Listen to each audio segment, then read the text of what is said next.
Forget the slow, scaly failures you've seen in old movies. 251 million years ago, Earth belonged to titans the size of 5-story buildings and monsters with the wingspan of an F-16.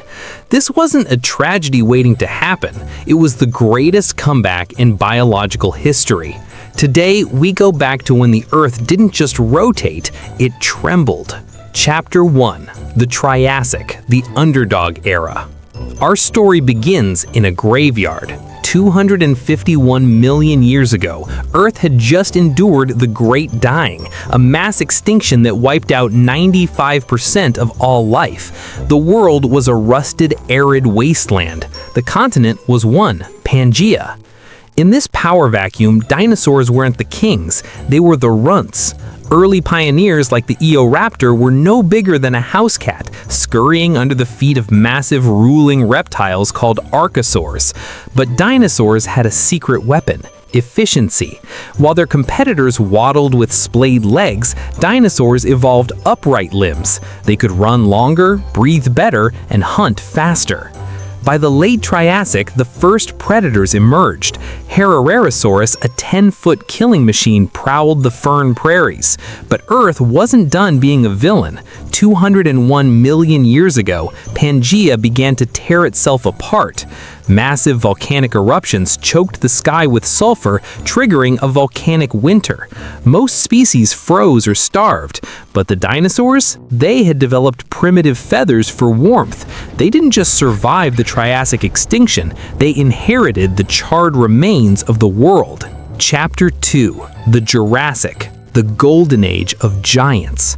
As we move into the Jurassic, the world turns green. The planet is a tropical hothouse. Conifer forests stretch to the horizon, and the oceans, now forming the Atlantic, teem with Ophthalmosaurus, a reptile with eyes the size of dinner plates to see in the abyss. On land, the size race begins. This is the era of the sauropods. Imagine Brachiosaurus standing 50 feet tall, or Diplodocus stretching 108 feet from nose to tail, longer than 2 semi-trucks parked end to end. These weren't just animals, they were biological skyscrapers, effectively immune to any single predator. But nature always finds a way to kill. Enter the Allosaurus. This wasn't a scavenger, it was a reptilian lion. With serrated teeth and a skull built to handle high-impact strikes, it likely hunted in packs to bring down the plated Stegosaurus. And then there's the Dilophosaurus. Forget the tiny venom-spitting creature from the movies. The real Dilophosaurus was a 20-foot-long powerhouse, a dominant apex predator of the early Jurassic. It didn't need venom, it had raw, crushing power. Chapter 3: The Cretaceous, the Arms Race. The Cretaceous is when the Earth finally starts to look familiar. Continents take their modern shapes, flowers bloom for the first time, bringing bees and a riot of color to the landscape. But this beauty hid a nightmare. This was the era of the Titanosaurs. Argentinosaurus, weighing as much as a blue whale, walked the land.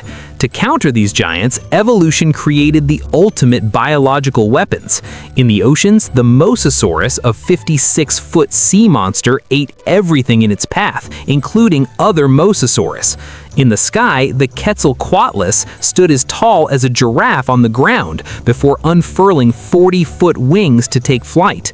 On the forest floor, the Triceratops and armored Ankylosaurus turned themselves into living tanks.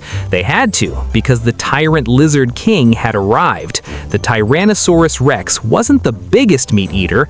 That title arguably belongs to the sail-backed semi-aquatic Spinosaurus, but the T-Rex was the smartest.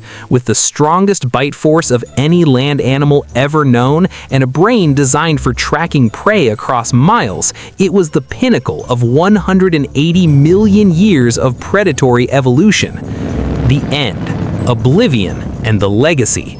For 165 million years, dinosaurs were invincible, but 66 million years ago, their luck ran out. It started with massive volcanic activity in the Deccan Traps, thinning the atmosphere. Then came the Messenger of Death, an asteroid 6 miles wide. When it hit the Yucatan Peninsula, the world ended in a day. Tsunamis 1,000 feet high, global wildfires, and a shroud of ash that blocked the sun for years. The giants couldn't hide. The kings fell. But look out your window. Look at the sparrow on the fence or the pigeon on the street. They didn't all die. The small, feathered, bird-like theropods survived the darkness. They shrunk, they adapted, and they took to the skies. The age of reptiles ended, giving way to the age of mammals. But the lineage of the dinosaur never truly left us. They just changed their shape. Next time you see a bird, remember, you're looking at a survivor of the greatest apocalypse in Earth's history. If you want to see what the world looked like before the giants took over, click the video on your screen. Don't forget to subscribe to stay curious. Until next time.